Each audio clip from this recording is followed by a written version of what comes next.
India, the powerhouse of world cricket. Our generation, we've seen the transformation from the Mr. Nice Guys of the game, Sunil Gavaskar ordering this walk-off at the MCG in 1981. Well, what a sensation, Ian. Cutting him there, he's taking his open bat off with him. Yep, that's where it began. Then along came Ganguly, Tendulkar. The IPL and Monkeygate exploded in the same year.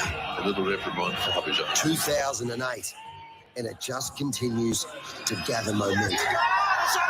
There's the freewheeling genius of Ravi Shastri. In the beginning was how the great man played against the likes of Warney, and then how he coached. How he's masterminded triumphs for India in the last two series on Australian soil. Ravi and his captain, one and only Virat Kohli. Punch down the ground. He's done it. Now the rivalry in world cricket between Australia and India is at least the equal of the Ashes of Australia versus England. And counted in billions, the audience for this summer's Border Gavaskar Trophy is tipped to be the most watched cricket series in history. 5 test matches, no less, and nowhere to hide. Sharma, Ashwin, Bumrah, Ravindra Jadeja. Jadeja gets it done. Plus the delightful Rishabh Pant. Up against the pride of Australia with its own sparkle of the spectacular. Number 1 and number 2 ranked test cricket nations on the planet. Steve Smith. What about Steve Smith? Wonderful test hunter. A genius. A master. The 4th highest of all time for Australia. There's his 32 test centuries, equals 2nd all time with Steve Waugh. Steve Waugh. And never before has any Australia team boasted 4 bowlers with over 250 test wickets each. Cummins, Stark, Hazlewood, Lyon, the best of the best. Rarely will you see this level of athlete in a competition of this magnitude. The 2 best teams in the cricketing world, stacked with all-time greats, going out to perform in front of the biggest audience in history. Australia versus India, all for the Border Gavaskar Trophy. What a magnificent tribute to the greats of the game, Wavy and Sunny, launching an all-time summer to remember right here on Fox Cricket. Oh, if that doesn't get you fired up for next Friday in Perth, then nothing will. We all sat there and watched that brilliant teaser. Slight weather delay here, hoping to get the toss not too far away between Australia and Pakistan. But you all said at the same time, 4 of them with 250 plus test wickets given. That was the number that stood out. 4 bowlers in the same team for such a sustained period. I mean, sort of our era, we had Warney and McGrath, and then Dizzy gets there and being a bit, there was always going to be 1 or 2 of them injured. Warney and Pigeon were obviously the mainstays, but to have that quartet of bowlers and the class of them, that's been relentless. We spoke about the lack of opportunities before for young or up and emerging Australian bowlers. That's why, that consistency, and that just allows you, that banks your results. These blokes set it up, and then it's the bowlers that win you the games. I'm going to ask you a very difficult question now. Stark, Cummins or Hazlewood with the new ball, who do you least want to face? In the nets or in the game? Either. That's Starkey. Definitely don't want to face. Don't want to face Stark. It's very nice to me, actually, Starkey. But one time he actually, for some reason, he started doing this thing where he's like, Uzi, I'm going to bowl you a bounce at this ball, trying to be a nice guy. and it really cooked me. Oh, I was like, he'd rather not. he's know. got a bowl. I'd rather just you not tell me, not to just react and try to pull it. And now I'm like, I don't know what to do. Yeah. So like he bowled it to me and I ducked. That's like Starkey, never do that to me. If you want to bowl it, just bowl it, please. But no, I mean, I think it changes I think everyone finds different bowlers harder. You know, when I'm facing all of them, Starkey just always feels like when I'm playing against him that he's got a ball that can just get me out. I feel like I can score runs against Starkey too, but I also feel like he's just got this amazing ball in him that you just pitches on leg and you think, oh, I'm going to flick this one. And you're like, oh, no, I've been swung and it takes your off stump out. Hoff, you know what you're going to get. He's got that consistency. He's got the little weight nipper. You can swing it back in. He uses a bouncer well, so you know it's like this guy's not going to give you much. And then with Camo, he's got this just little bit of zip on him, just this kick that just bounces a little more and the nips across. Yeah, when he was young, he had a big in-swinger. He doesn't have that really anymore. Now it's more a little bit of a wobble and nips away. But that bounce, you always feel like your outside edges in the game. So, I mean, they all have class things, you know, the fast bowlers that they use to their advantage. What about you? You're grinning away there, Davey. Which one don't you want to face? You should have stayed at New South Wales and would have had to face him in the game. I don't. They don't play shield cricket. It generally was the game. We always used to play against South Australia and Queensland to prepare for the first two tests. So it was always these guys that had to face the three quicks, but none. I think I probably faced them once every test match in the nets. I think I normally get wangers. You earn the right over a decade to sort of just go, youngsters, if you want to face the new ball, come in and face it. But what a class attack! It's a lot of cricket as well. Do you remember the time where you should get like the sub? You guys were getting the sub? Oh yeah. So one time Mitchell Stark bowled his first spell. And at that time, we were allowed a second guy to come in the second innings, who was Doug Bollinger, with a brand new fresh legs. Took Pfeiffer. Actually demolished us. He came in fresh legs, second innings, bowling like the wind. Why did he come in? Because Starkey had to go to. No, Pat Howard at the time said. Workload. Yeah, workload to conserve our bowlers. You can play the first innings, then pull out, and then a new bowler like for like. I think Dougie was harder to face that game, honestly. Unbelievable. Let's have a look at the Indian squad. There's always so much fascination. I saw an article in the paper the other day listed the Indian squad with their Instagram followers, and there was some extraordinary numbers. I think Rohit was the third biggest athlete on the planet as far as Instagram followers. But just have a look at some of these names. Ashwin, Sharma, Bumrah. Just incredible names. Shubman Gill, Jadeja, Jaiswal. Keep an eye out for him. Virat Kohli, Jarrell, who did really well for India A. Rishabh Pant, great to see him back playing cricket. KL Rahul, Siraj and Washington Sundar. Both those gentlemen got the job done out here when there was issues with bowlers on the last tour. Let's start at the top. Rohit Sharma's the captain. He might miss a couple of games early, but tell us at the hype, Dave, you've seen this about Yashasvi Jaiswal, who has put England to the sword. He's averaging 50-plus in Test cricket already. I'm hearing, can he play the bounce in Australia? But he has met every challenge so far. He's absolutely incredible talent. I've seen him play the short ball in India. I know the ball probably doesn't get up as much as it does here, but I think our big quicks, if they put the ball in the right area to him, might bring that slip cord into play. But the way he played against England was ruthless. Anything that was pitched up, he smacked, he swept. He used his feet very well. And it just looks like he does it with ease. Last year didn't have the year that he would have liked in the IPL, but the year before that, when he first came out, he was like smacking them from ball one. But the way he used his feet here, I know it's spinning conditions, but it was absolutely incredible. He's a talent, and he's going to go a long way for India. And just shows you the depth of players that they've got there. What do you think it'll be like, Gilly, to be known as the next big thing as an Indian batter? Just day-to-day life. Yeah, very humble beginnings too for that young man. Made a move into the city at a young age, just dedicated his entire life and development to cricket. So it's been wonderful to see him fulfil that goal and the aspiration. But, burst onto the scene. The challenge for him now, like we said before, the longer you play, the more the expectation comes externally, then the challenge between your ears starts to turn up. So it's going to be a baptism of fire for him. That Perth wicket, that can be a nasty beast. These guys have got bruises all over their body still, probably from a couple of years of batting on it. So that's going to be frightening for him to go out there in a cricketing sense. If he can get through that unscathed, and I mean that just mentally, not nipped out twice at the start and start. If you can start the series well, he very well could make a big impact over on the East Coast with some wickets that aren't quite as fast as that over there. He's a man after your heart as well. 32 sixes alone in He Test goes cricket. hard after it, doesn't he? Yeah. I was just going to say, that's probably why they've roped off the whacker nets as well.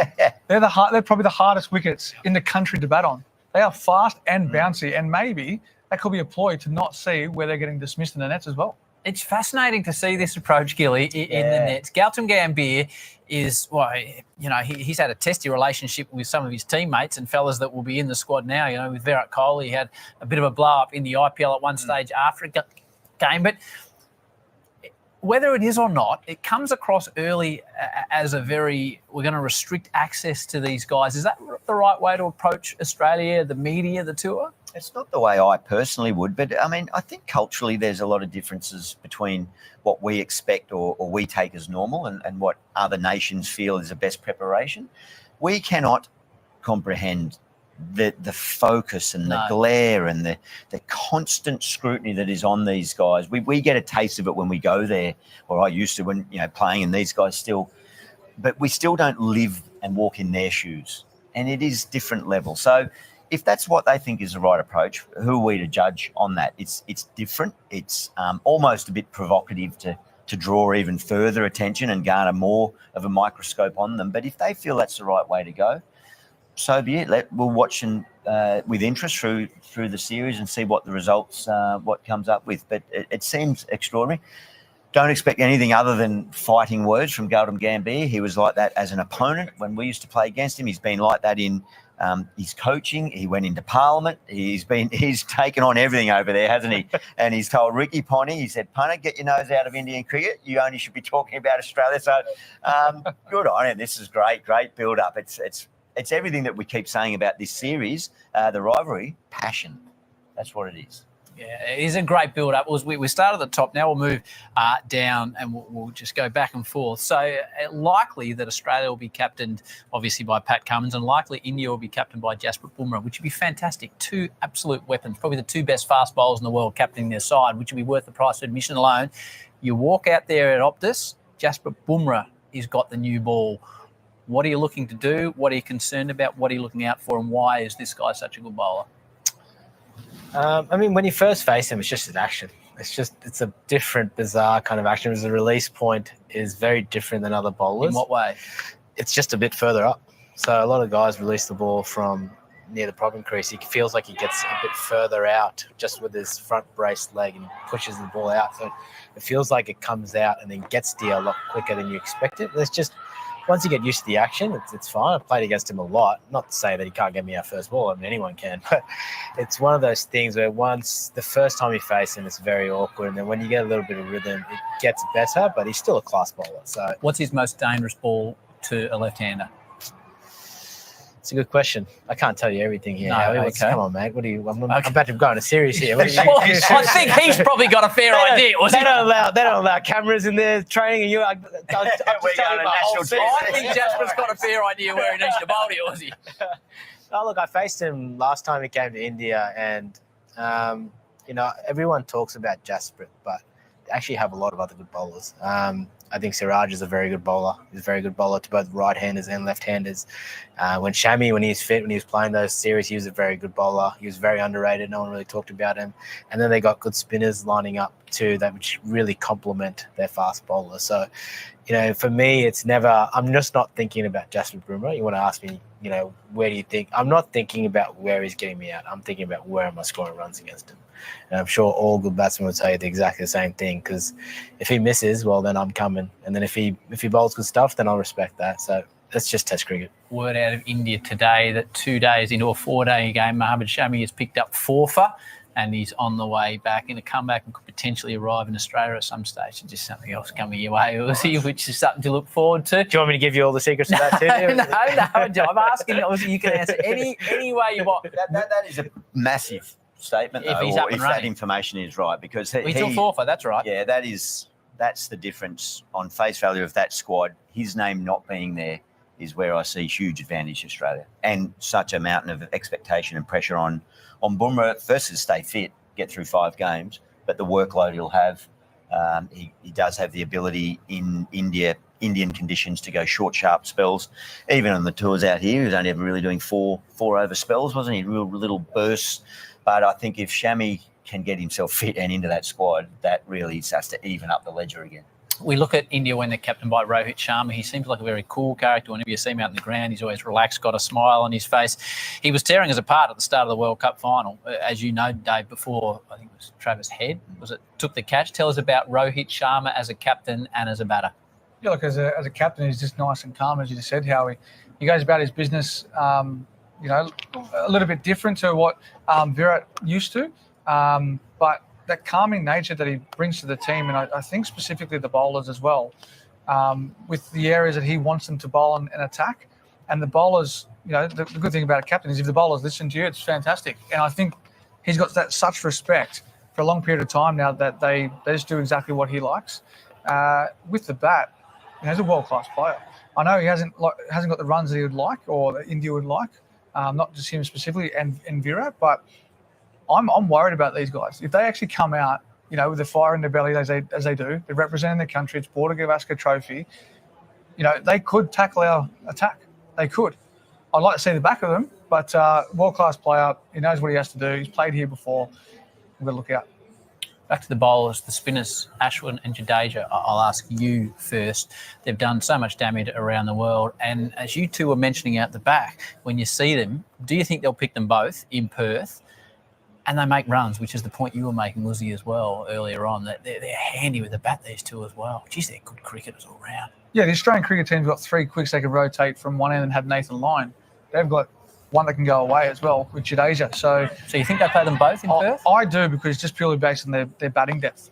And, they're the niggly guys that when, you feel like you're 6-7 wickets down and these guys are coming out and Ashwin can defend, Ashwin can attack. Jadeja can take the game away from you as well in 10 overs and turn it on its head. But his bowling, he's relentless. Even for a left-hander, he's hard to actually come down the wicket because he bowls at 90, 95 kilometres an hour. He can change it up. But those two, they hold an end, but they actually take wickets. And Ashwin, last tour he was here, opened up that I think it was in the Boxing Day test. He really opened it up from day one and got into us. But, world-class bowling attack, and they're not going to let up. We just have to get overs and overs into them. And, as I was saying to Uzi before, the top order have probably got a real big job, on their hands to try and get the bowlers coming back after tea and then let our middle order do the damage. Jadeja, especially in India, Gilly, he's got incredible numbers against Australia. We're looking at Ashwin here, but just seeing some of the stuff that, even when they got beaten by New Zealand, some of the stuff that Jadeja was sending down, he is worth watching alone, that man, for mine. Yeah, Warnie dubbed him the rock star. Yeah, he did, yeah. At a very young age. I think he was at 18 or so. But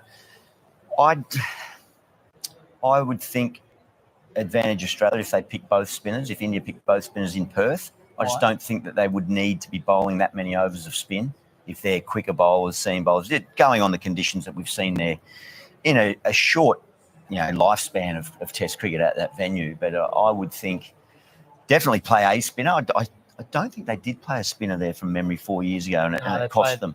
Yeah, Even the series before we played, I think Bihari was bowling. That's right, and I think they regretted not playing a spinner in Perth. I would think in that definitely play a spinner, but I don't think you'd need two. I think they shouldn't need that many overs of spin if the quick guys are doing their stuff. What's it like playing cricket against Virat Kohli? Was he? I mean, I'm going to be honest. When you're playing cricket, you respect the player, you respect the person, but you're competing against them. So it's not like you're going out and thinking, it's Virat or it's Joe Root or whoever it might be. It's like, well, no, they're human like everyone else. If we bowl well enough to them, they give us a chance and we take it, and that's all we've got to do. But I mean, it's different, I think, when you're in India, as I mentioned earlier, because as Davey mentioned earlier, it's one of the hardest places to win, and one of the reasons that the crowd.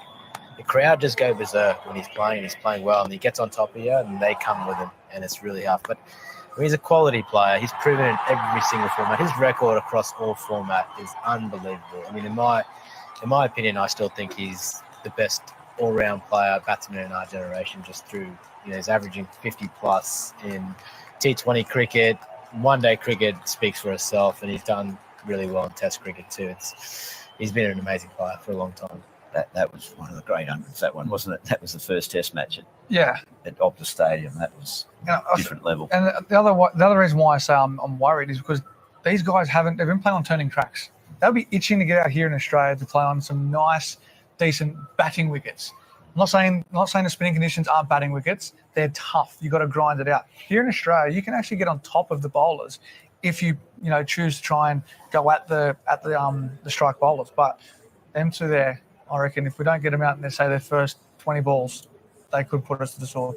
It's a big series for Virat. He's averaged 30 odd across the last 4 years, which is well down on his career.